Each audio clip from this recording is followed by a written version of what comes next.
Okay, good afternoon, everyone. My name is Lucian Pullen, and today we'll be doing the last of the mechanics section before we go into the properties of matter section. So we will be doing problems on fluid mechanics. Okay, my hand is angled. Let me just try and bring a nicer angle on this tablet. Okay, good. Okay, fluid. Ooh, that's the most terrible M I've ever seen in my life. Fluid mechanics. Okay, so we're finishing up with fluid mechanics. Okay, fluid mechanics. Now, what do you need to know on fluid mechanics? Usually, I just start with a small summary on what you need to know regarding this particular section. Okay, so a summary on what you need to know for fluid mechanics. Summary. So, let me just check my notes.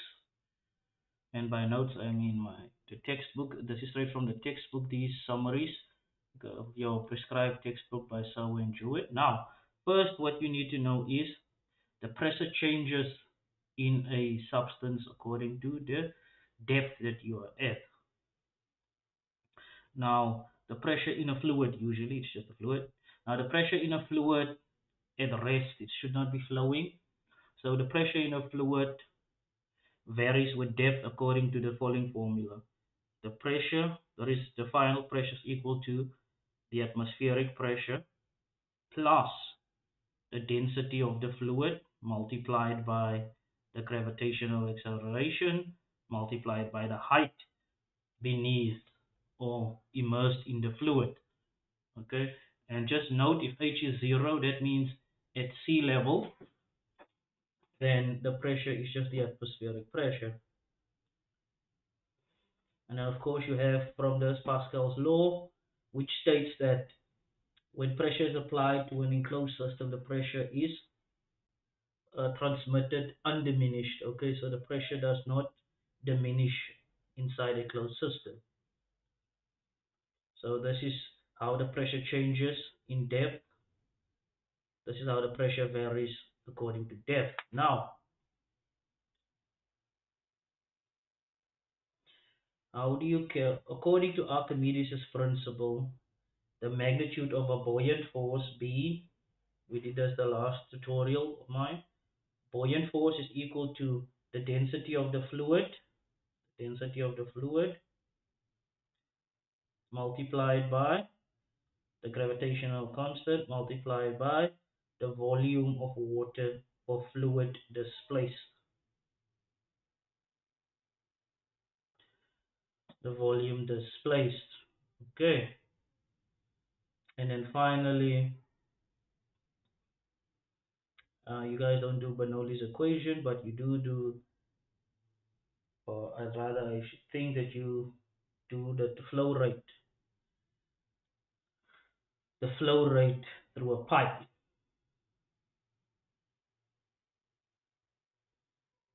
Do I do? No, you don't do that. Okay. Just want to make sure. Well, at least not in this particular equation. No. No, you only do the variable as the variable density according to depth and the buoyant force. Okay, that is the summary for today's section. Yes, that's good. Still streaming wonderfully. Okay, so let's go to our first problem. Okay, now the tutorial 8 is just for us to mark where we are. Okay, so what you need to pay attention to is the actual questions. Question 1. A blimp, that is the hot air balloons. A blimp. I'm going to show you what a blimp is.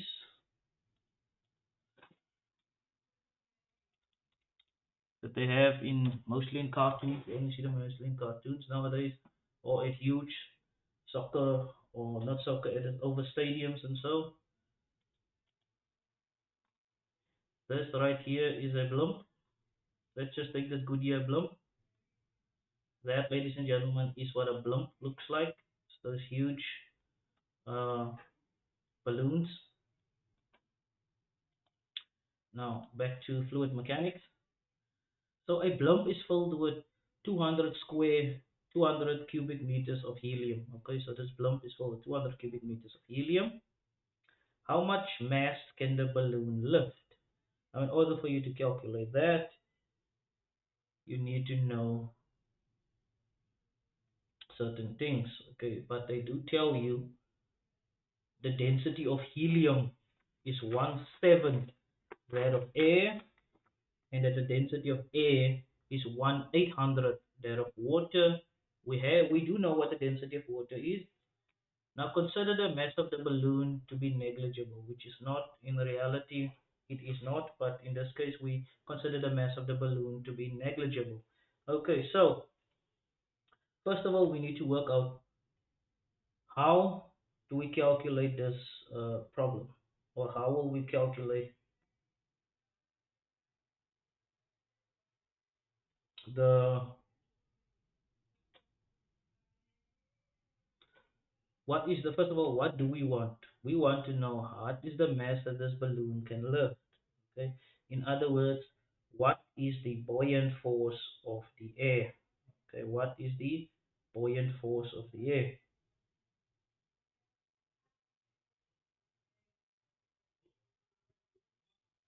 So how much weight can the air lift, or mass?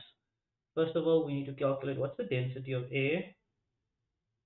The density of the air, they tell us there that the density of the air is 1/800. Well, it's 1/800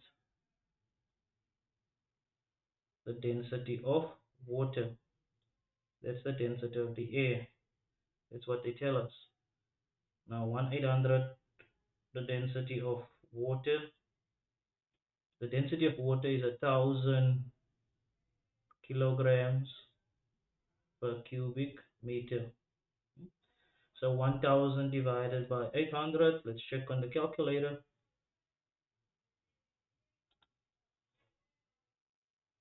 1,000. You can follow on the calculator. Most of the time I don't work this out because it's really simple calculations. Just 1,000 divided by 800. That is 1.25 kilograms per cubic meter. That's the density of the air. Now let's determine the density of the helium. They tell us that the density of the helium is 1/7 that of air. That's why we calculate the density of air first. So the density of helium is 1/7 that of air. 1/7 the density of air. Density of air. So 1/7 divided by 1.25, and that's at 120. That's 1.25. Excuse me, 1.25, and that is equal to, that's kilograms per cubic meter. And let's do that particular problem. Clear. 1.25 divided by 7, it's 0.1786. So 0.178,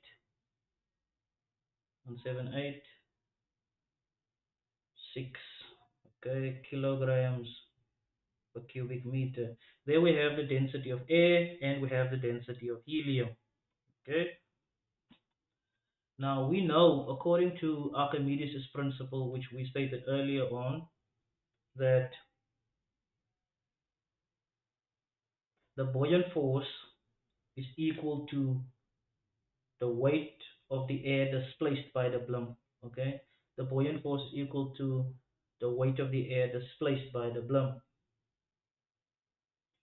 while the total downward force is the sum of the weight of the helium and the weight of the payload.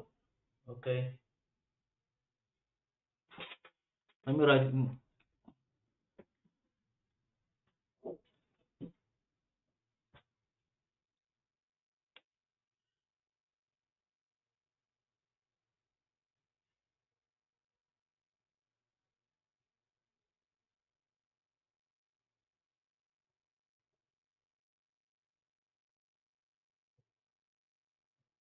Okay, in simple terms, the buoyant force, okay, that's the force keeping this blimp in the air. The buoyant force is equal to the weight of the air displaced by the blimp, because air in this case can be treated as a fluid. So it's equal to that weight of the air displaced.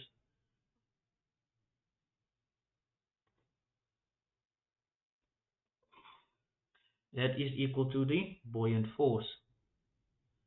So the weight of the air displaced, density of the air multiplied by the gravitational constant times the volume of the air displaced.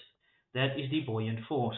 But we also know that this buoyant force is also must be equal to, because the balloon is not going up or down, so that buoyant force must be equal to the weight. Okay, it must be equal to the weight of the helium.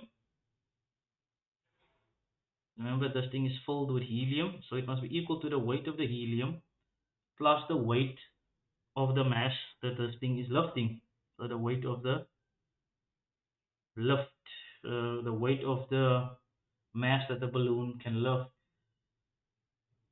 In reality, we would have added the weight of the balloon itself, but they told us that we can treat that as negligible. Therefore, we can say this is equation 1, that is equation 2. If we equate these, we have that the density of air, or rather the buoyant force of the air, this is the force keeping the balloon in the air, should be exactly equal to the weight in terms of the helium, okay, because the helium has a weight, plus the weight of whatever the mass it is it can lift, whatever the mass it can lift. Now we can go further and say that the weight of the helium, how do we calculate the weight of the helium? The weight of the helium will be just the density of helium. Weight, what is weight? It's mass times the gravitational constant, correct? So it'll be, how do we calculate mass? Mass will just be density multiplied by volume, okay? And then of course we multiply that by g to complete the weight. Now the weight of the lift, it will be the mass of the lift, of whatever we can lift, mass of the lift multiplied by g. And then on the other side we still have the density of the air times g times the volume of the air. You see g comes everywhere, we can actually take it out. If we cancel g on all sides, we have that mass of the lift is equal to the density of air times the volume of air minus the density of helium times the volume of helium, and that should be equal to the air. And then another thing, this volume of air that is displaced will be the same as the volume occupied by the helium, because the amount of air displaced is the same of that volume that is taken up by the helium. So the mass of how much this blimp can lift, the mass of how much this blimp can lift is equal to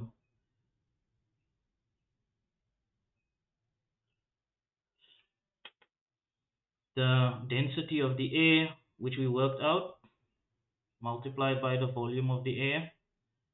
And this volume of the air is exactly going to be equal to By the way, we're taking this over to the other side, so it's going to be subtracted by the density of the helium, which we've already worked out as well, times the volume of the helium.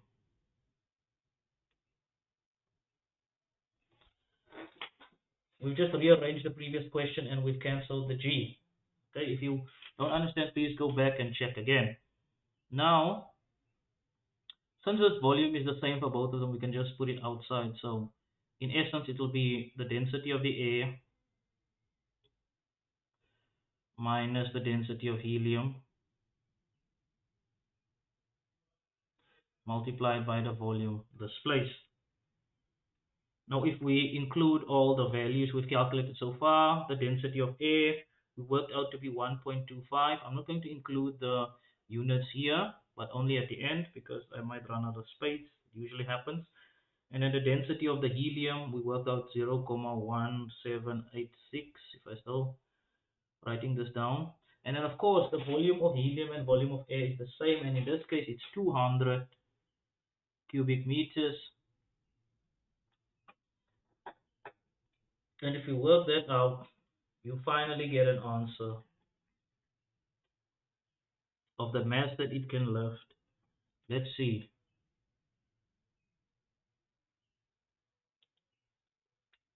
Clear. 1.25 minus 0.1786. That's 1.07. And you multiply that answer. Oh, excuse me. 1.0714, 0.0714 multiplied by 200, you get 214.28. Remember, this is in kilograms per cubic meter. That's kilograms per cubic meter, and that's cubic meter, so the answer will be in kilograms. This is the maximum mass that this balloon can hold. We assume that the balloon's mass is negligible. This is the maximum mass that it can lift, 214.28 kilogram, because that is how much buoyant force can be supplied by the air. 214, let's check. And it is correct. The correct answer is 214. Moving on.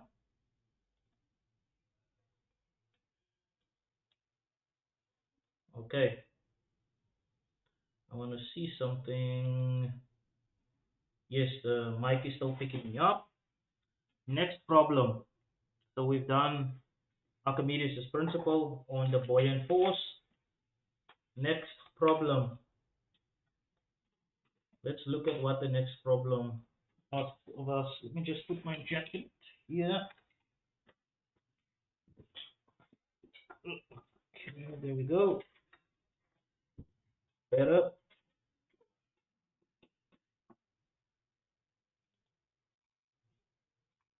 So a boat is floating in a small pond. This is an interesting problem. It's correct. I scratched my head a while.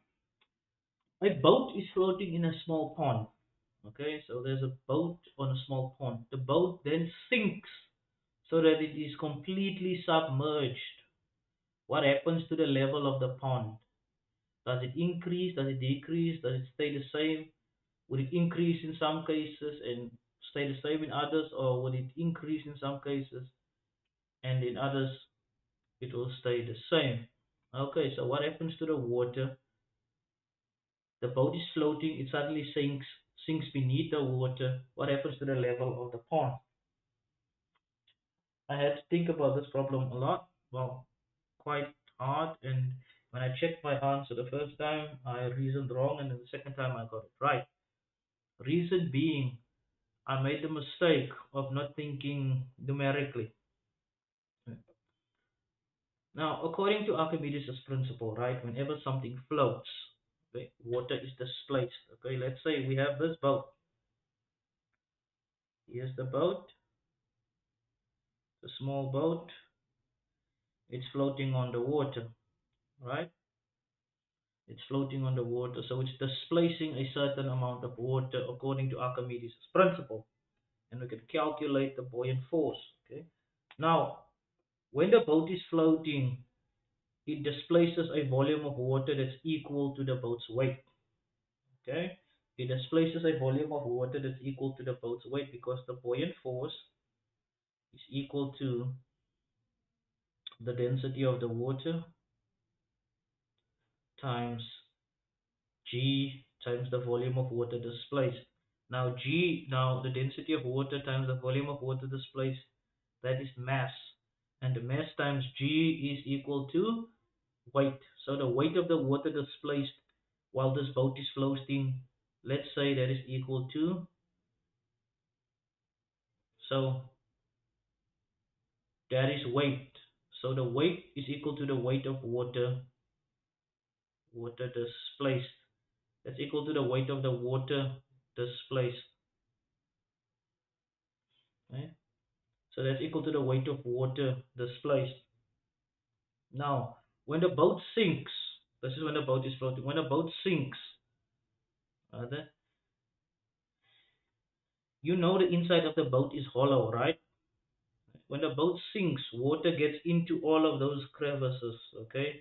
Water gets all to in of those crevices and into the boat, okay? Which means the amount of water now being displaced by the boat is the boat's actual volume, okay? This is the boat's actual volume of water, and that water is much less than the water displaced. Okay, the weight of the water displaced. The weight of the water displaced when the boat is submerged is much less. Okay? The weight of the water displaced by the boat when it is submerged is much less, being the boat is hollow inside. So if it goes underwater, the hollow inside of the boat gets filled with water, which means much less water is displaced. So if the boat submerges, less water is displaced. When it floats, the volume of water displaced, the volume of water displaced,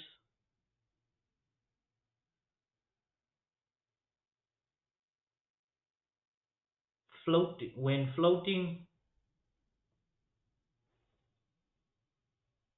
the volume of water displaced when floating is much bigger than the volume of water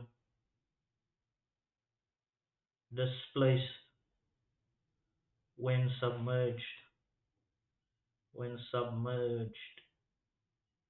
Because when the boat is submerged, water now enters the hollow parts of the boat, like the hollow inside of the boat, and which means less water is displaced by the boat. Now, since more water is displaced when the boat is floating, okay, and when the boat is submerged, less water is displaced.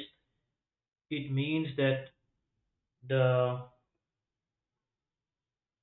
the the the, the level of the pond, right? Let's say this is the pond, and there's the pond level as it is when the boat is floating. When the boat is floating, the pond level is there, so that we have a lot of water displaced.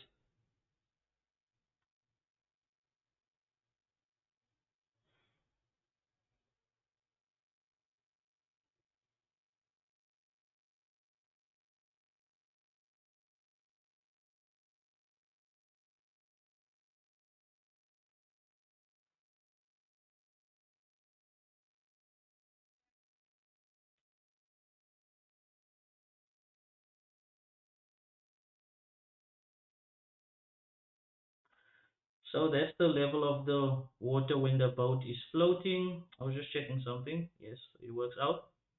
I actually did a simple math scenario. You can do it for yourself as well. So let's say this boat displaces 100 cubic meters of water. That's too much. So let's say it displaces 10 cubic meters of water when it is floating on the pond. Displaces that much. But when it's submerged, it displaces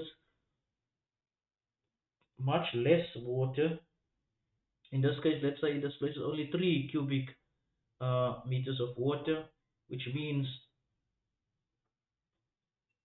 excuse me, the pond level will, in this case, decrease because uh, the amount of water that is being displaced is much less. So the amount of water outside the boat is much less, like I can say it in that way.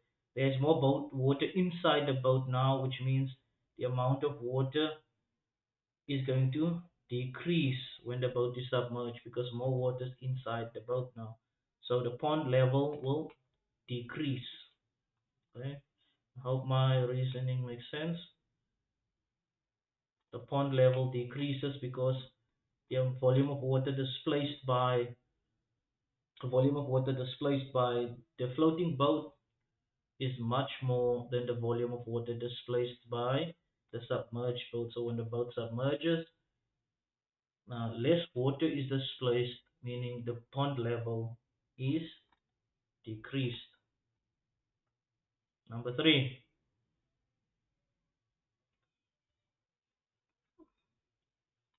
a hydraulic lift raises a 2,000 kilogram automobile when a 500 Newton force is applied to the smaller piston. If the smaller piston has an area of 10 square centimeters, what is the cross-sectional area of the larger piston? In this case, let's work it out.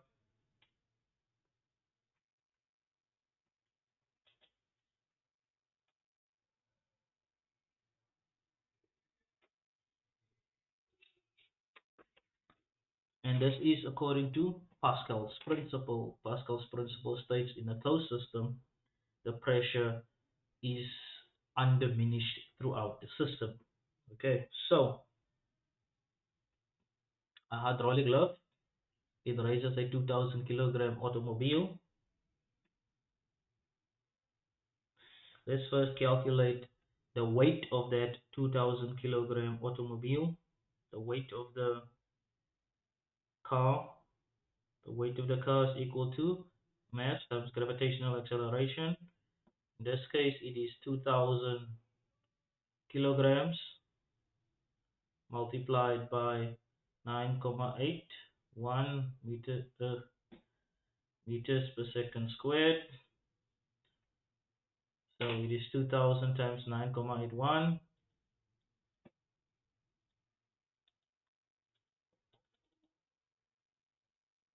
times 9,81,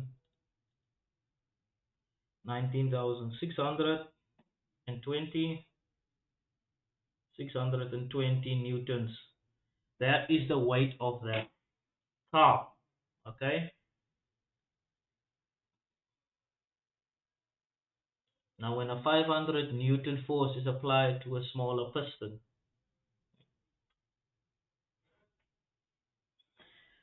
let's calculate what we know that the pressure must be equal throughout the system. The pressure must be equal throughout this system. It's a hydraulic lift. So let's say this is the car, this is the lift. We have a big piston and a smaller piston, and they are lifting this car.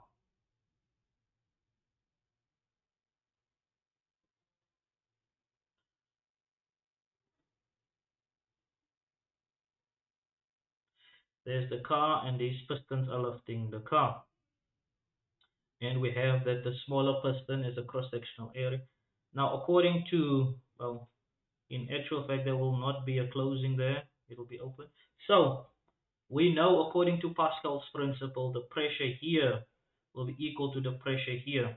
So, the pressure in the smaller one will be equal to the pressure in the larger piston. So, pressure in the smaller piston is equal to the pressure in the larger piston.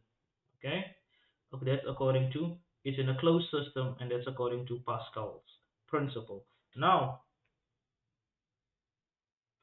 what is the pressure smaller,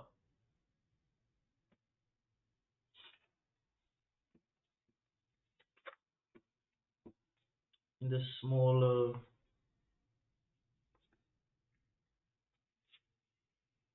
I'm wondering, did I still use, okay, I use centimeters still. Or should I move to, yeah. So the pressure in the smaller system is equal to, and I'm going to calculate it in units that they've been giving me. So its pressure is equal to the force over area. The force we calculated in this case is equal to 500 newtons. Yes, it's 500 newtons. The force in the smaller is 500 newtons, and the cross-sectional area is 10 square centimeters. So the pressure is 500, that cancels out, so it's 50 newtons per square centimeter. 50 newtons per square centimeter. Okay. Now we have that the pressure in the smaller, we have what the pressure is in the smaller piston. We can actually now calculate we know, since the pressure in the smaller piston is equal to the pressure in the larger piston, we can actually work it out. The pressure in the larger piston is then equal to also 50 newtons per square centimeters.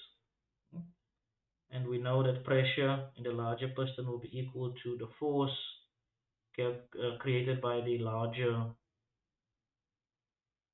piston over the cross-sectional area of the larger piston, area of the larger piston. Now we know what the final force is. Okay, the final force is the force required to lift the car.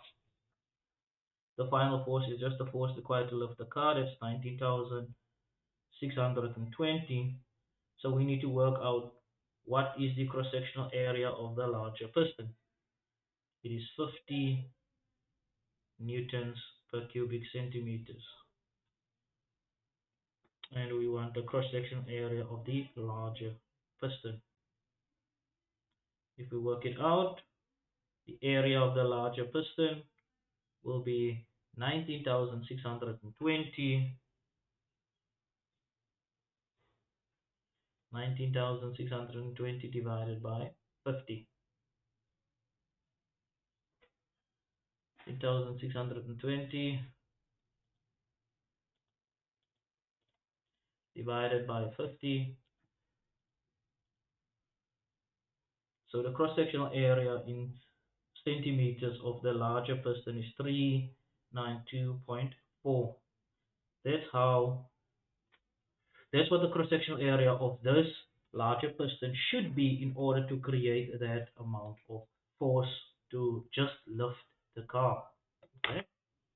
And I hope everyone understood. That is a beautiful example of Pascal's principle, where a pressure is transmitted throughout the closed system without being diminished. So the pressure everywhere in the closed system will be the same according to Pascal's principle. Now, this is an interesting problem. I love problems that apply like natural common day situations.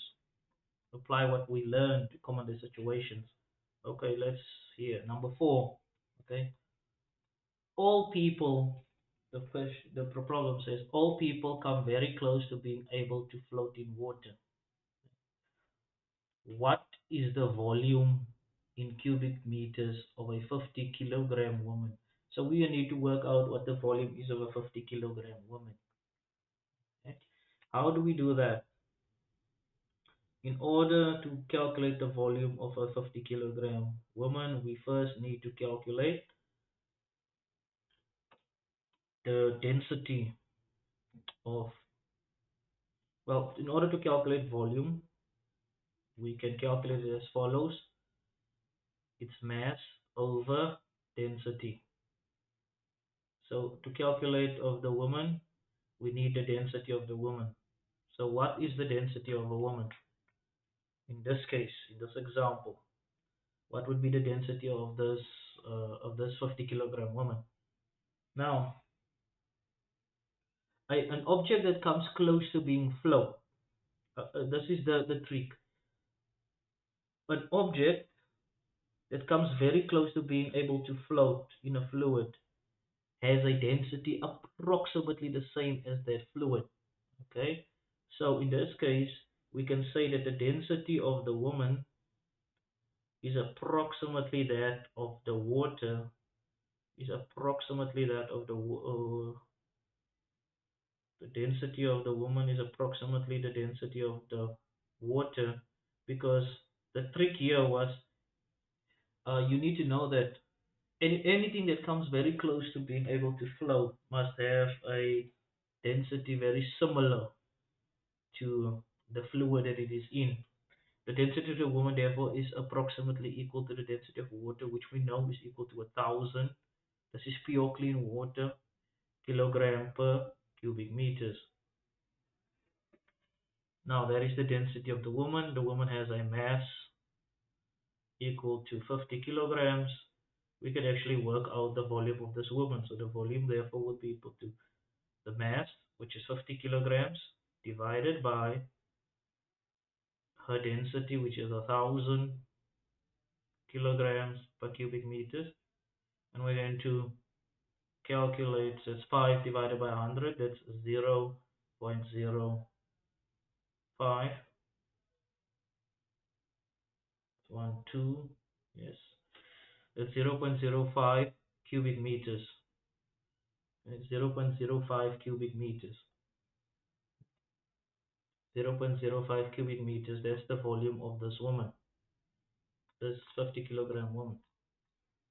In that way, you can calculate the volume of any person based on their mass. Calculate their volume.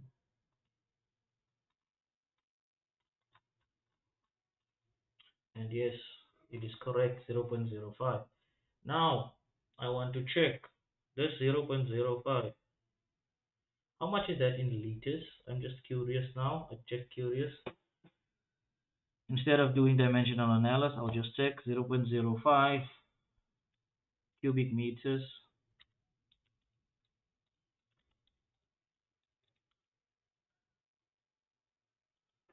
is 0.05 is equal to 2,08 times 10 to the 11 liters.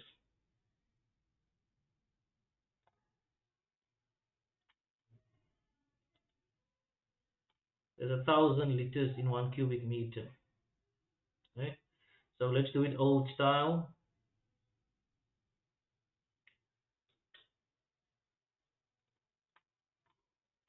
If you want to do the actual change, I just want to know how much there is 1,000 liters in a cubic meter. Okay, multiply by, in 1 cubic meter there is 1,000 liters.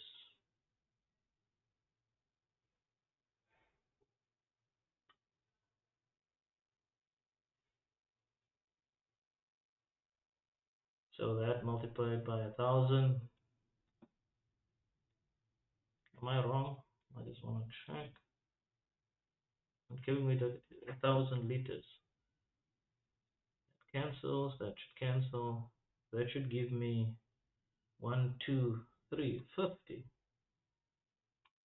liters. Not a cubic mile, a cubic meter. 5,000 liters. So 5,000.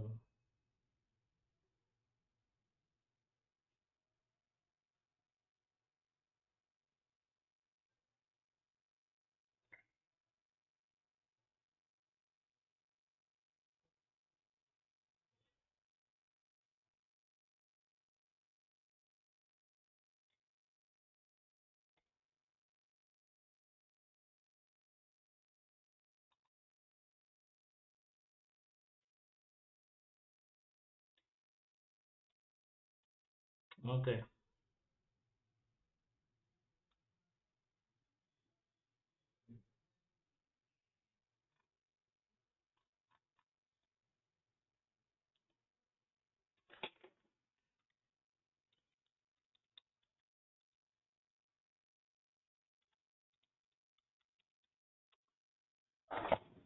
Yep.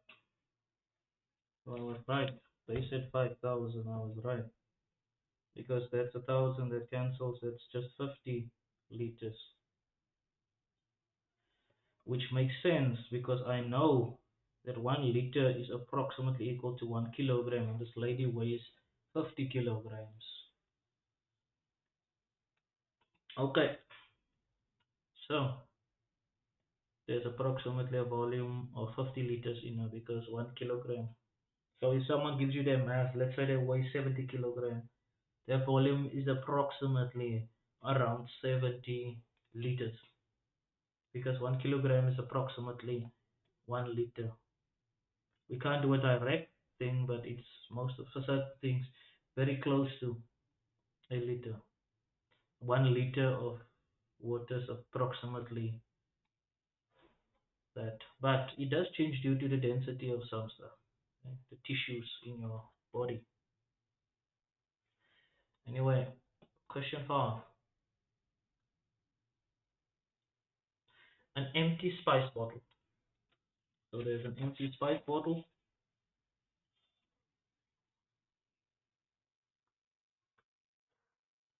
Let me check.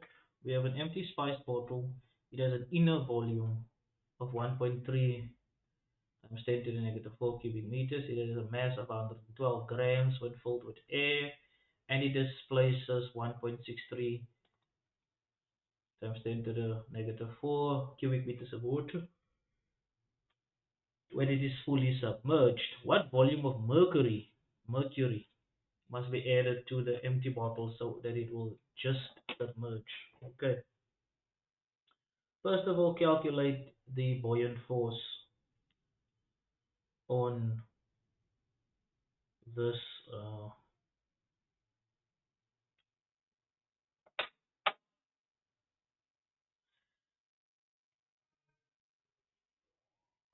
Now we know from Archimedes' principle that the buoyant force is equal to the weight of the water it displaces. Now weight is equal to mass times gravitational acceleration equal to the weight of the water it displaces. That's the buoyant force. That's Archimedes' principle, named after Archimedes. The weight of the water displaced. Now the weight of the water displaced is nothing but the mass of the water displaced times g, the gravitational acceleration. But we know that the mass of the water can also be determined as the density of the water multiplied by the volume of the water displaced times g. This is where we get Archimedes' principle. Now, if we calculate the buoyant force on this completely submerged,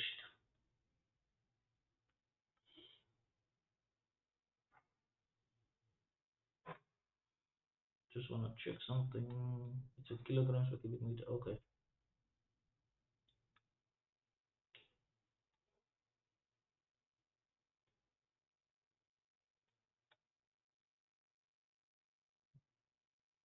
Hundred and 12. Okay, so the buoyant force for this empty spice bottle, it displaces the density of water we know is 1000. It displaces the volume of water it displaces is 1,63 times 10 to the negative 4 cubic meters. So all still in the same. There's a kilogram per cubic meter, and then G is 9,81. If you multiply that all out, you get that the force, the buoyant force on the empty bottle,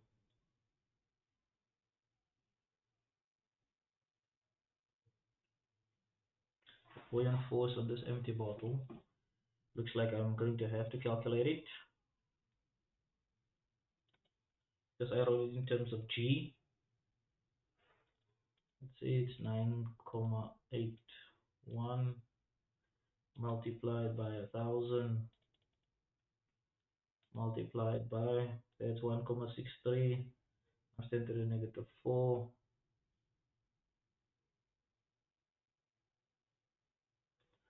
That's 0,0163.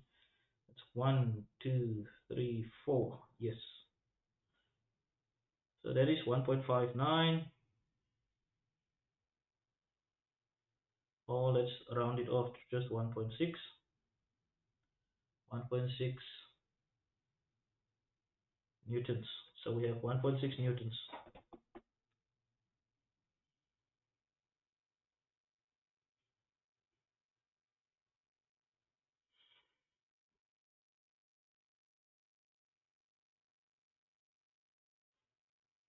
Now if we have the buoyant force of an empty bottle,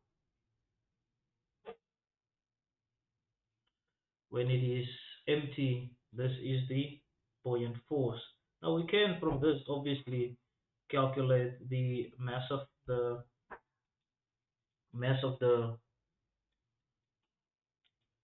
bottle itself. So it's just 1,000 times that. It's just 0.163 kilograms, or rather 163 grams. This is the buoyant force. Okay, when the bottle is empty, the spice bottle.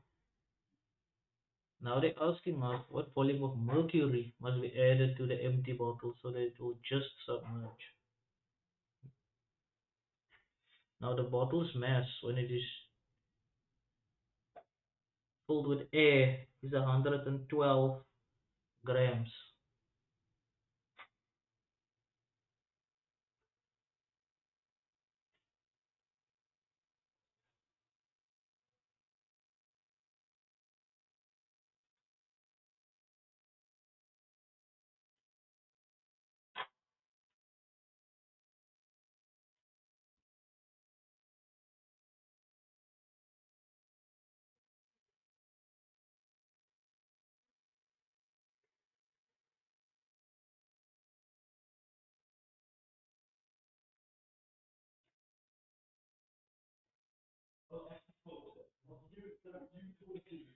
Okay, so this is the force. This is the steps I took then. This is the force required to just submerge this bottle. Now we need to calculate what's the mass of air inside this bottle and what is the mass of the glass itself. Now the mass of air inside this bottle we can calculate easy. Okay, the mass of the air inside the bottle is just going to be the density of air multiplied by the volume of the air inside the bottle. Now we know what the volume of the air inside the bottle is. Okay, an inner volume, that's the volume of the air inside the bottle, and it is 1.31 times 10 to the negative 4. That's the volume of the air. Now the density of air, okay, this one you can actually go and check for yourself. It's 1.25, 225. We actually worked it out earlier on. I think it's 1.25. That's the density of air. And if you calculate that out, you get the mass of the air. The mass of the air is 1,3.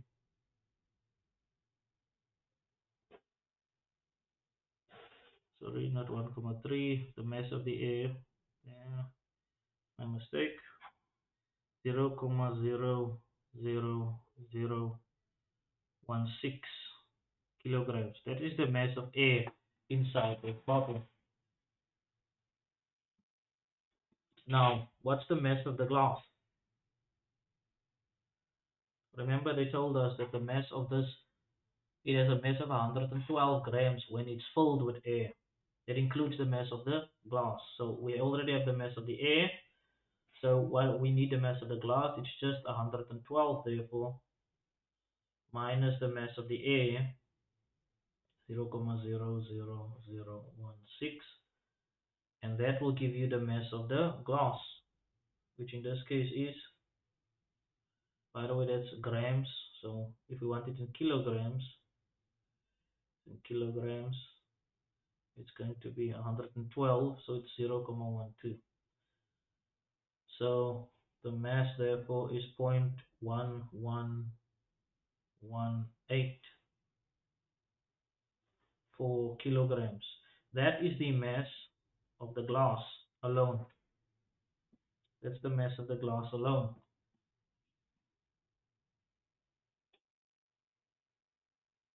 Now for the glass to be just submerged, the mass of both the glass, which we've already calculated, plus, remember the water that we displaced, or the water displaced, the mass of the water displaced is 160.163. This is the mass of water displaced. We calculated the buoyant force, remember? And from that buoyant force, or rather, you could have just calculated as follows. The mass of the water displaced is equal to the volume multiplied by the density.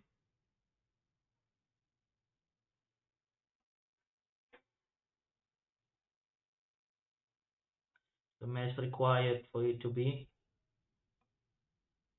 this is not the mass of water, that's the mass required for it to be buoyant.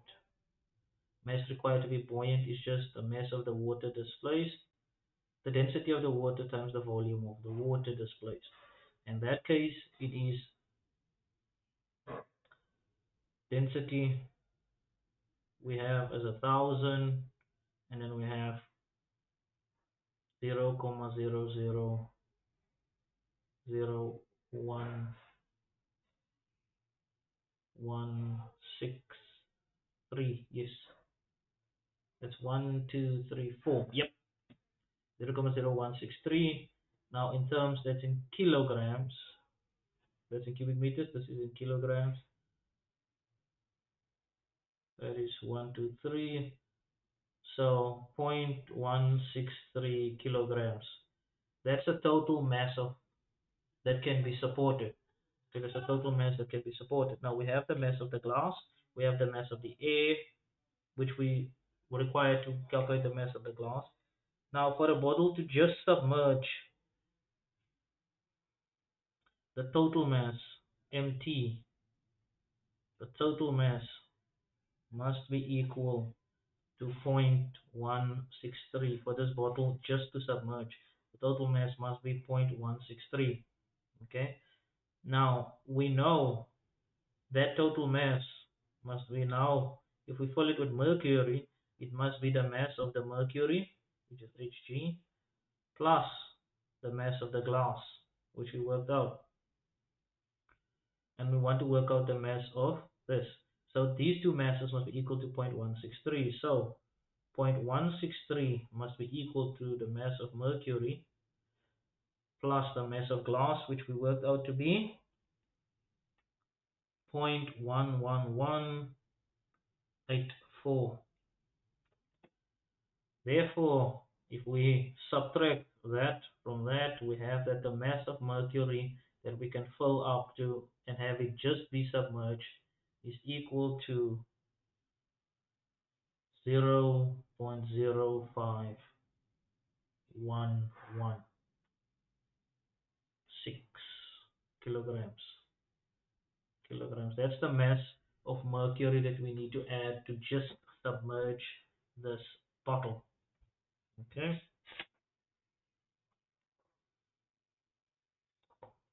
Now that is the mass that we require to just submerge the bottle.